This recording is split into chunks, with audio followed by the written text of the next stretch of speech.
ಮಧು ಬಂಗಾರಪ್ಪನವರೇ, ಏನ್ರಿ ಶಿವ, ನೀವು ಬರ್ರಿ ಕಾಲಹರಣ ಮಾಡೋದಕ್ಕೆ ಈ ಅಧಿವೇಶನ ನಡೆಸ್ತಿದ್ದೀರ ಅಂತ ಜನ ಹೇಳ್ತಿದ್ದಾರೆ ಶಿವ.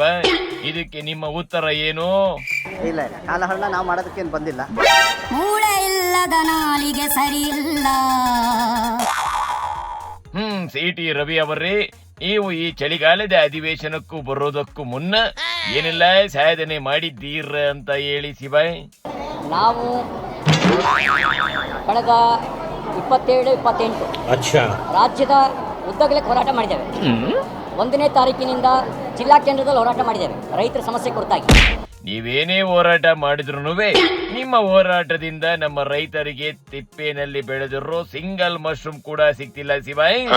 ಈಗ ಇದೆಲ್ಲ ಇರ್ಲಿ, ಈಗ ಶುರುವಾಗಿರೋ ಚಳಿಗಾಲದ ಅಧಿವೇಶನದಲ್ಲಿ ಏನೆಲ್ಲ ಚರ್ಚೆ ಮಾಡಿದ್ದೀರ ಅಂತ ಹೇಳಿ ಶಿವ. ವಿಶೇಷ ರೂಪದಲ್ಲಿ ಚರ್ಚೆ ಮಾಡೋದು ರೈತರ ಬದುಕಿನ ಸಮಸ್ಯೆಗಳ ಕುರಿತಾಗಿ, ಉತ್ತರ ಕರ್ನಾಟಕದ ಜನರ ಸಮಸ್ಯೆಗಳನ್ನು ಕುರಿತಾಗಿ. ಆಯ್ತು ಶಿವ, ಈ ಚರ್ಚೆ ನಡೆಯೋದು ಫುಲ್ ಡೌಟ್ ಇದೆ ನಂಗೆ, ನೀವಿನ್ನು ಹೊರಡಬಹುದು.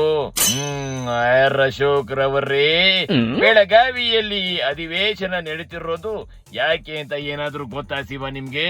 ವಿಧಾನಸಭಾ ಅಧಿವೇಶನ ಬೆಳಗಾವಿಯಲ್ಲಿ ನಡೀತಾ ಇದೆ. ಉದ್ದೇಶ ಏನು ಅಂತ ಹೇಳಿದ್ರೆ, ಉತ್ತರ ಕರ್ನಾಟಕದ ಭಾಗದ ಸಮಸ್ಯೆಗಳಿಗೆ ಪರಿಹಾರ ಕಂಡುಕೊಳ್ಬೇಕು.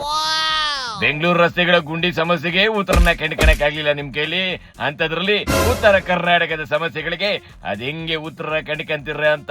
ಇರ್ಲಿ, ಮುಂದೇನ್ ಹೇಳ್ಬೇಕು ಅಂತಿದ್ದೀರ ಹೇಳಿ ಶಿವ. ಇಲ್ಲಿ ಕಾಂಗ್ರೆಸ್ ಸರ್ಕಾರ ಒಂಥರ ಜಾಲಿ ಮೂಡಲ್ಲಿದೆ. ನಾಟಿ ಕೋಳಿ ಎಲ್ಲಿ ಸಿಗ್ತೈತೆ, ಇಡ್ಲಿ ಸಾಂಬಾರು ಎಲ್ಲಿ ಸಿಗ್ತೈತೆ, ಬಿರಿಯಾನಿ ಎಲ್ಲಿ ಸಿಗ್ತೈತೆ, ಇದು ಸರ್ಕಾರನಾ? ಹೌದು ಶಿವ, ಅವರು ಜಾಲಿ ಮೂಡಲ್ಲಿದ್ದಾರೆ. ನೀವು ಬೆಳಗಾವಿ ಕುಂದ ತಿಂದು ನಿದ್ದೆ ಮಾಡೋ ಮೂಡಲ್ಲಿದ್ದೀರ. ಅಲ್ಲಿಗೆ ನಿಮ್ಮನ್ನ ಗೆಲ್ಲಿಸಿದ ಜನರ ಕೈಗೆ ಚಂಬೋ ಚಂಬೋ.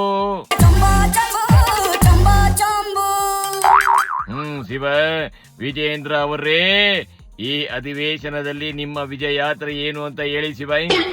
ಕಾಂಗ್ರೆಸ್ ಸರ್ಕಾರ ಇವತ್ತು ರಾಜ್ಯಕ್ಕೆ ಈ ನಾಡಿಗೆ ತುತ್ತು ಅನ್ನವನ್ನ ಕೊಡ್ತಕ್ಕಂಥ ರೈತನ ಬಗ್ಗೆ ಯಾವುದು ಕಾಳಜಿಯನ್ನು ತೋರದೆ ಅನ್ನುವಂಥ ಈ ದುರ್ವರ್ತನೆ ಏನಿದೆ, ಮತ್ತೆ ರೈತರ ಸಮಸ್ಯೆಗಳು ಎಲ್ಲವನ್ನು ತೆಗೆದುಕೊಂಡು ನಾಳೆ ದಿನ ಸುವರ್ಣಸೌಧ ಮುತ್ತಿಗೆ ಹಾಕುವಂತ ಕೆಲಸ ನಾವು ಮಾಡ್ತೇವೆ. ಆಯ್ತು ಶಿವ, ಈ ಹಿಂದೆ ನೀವು ಉರುಳು ಸೇವೆ ಮಾಡಿ ಕಬ್ಬಿನ ರೈತರಿಗೆ ನ್ಯಾಯ ಕೊಡಿಸಿದ್ರಿ, ಹಾಗೇನೆ ಈ ಸರಿನೂ ಉರುಳಾಡಿ ಸೇವೆ ಮಾಡಿ ನ್ಯಾಯ ಕೊಡಿಸಿ ಶಿವ. ನಂಗೆ ಟೈಮ್ ಆಯ್ತು, ನಾನು ಬರ್ತೀನಿ.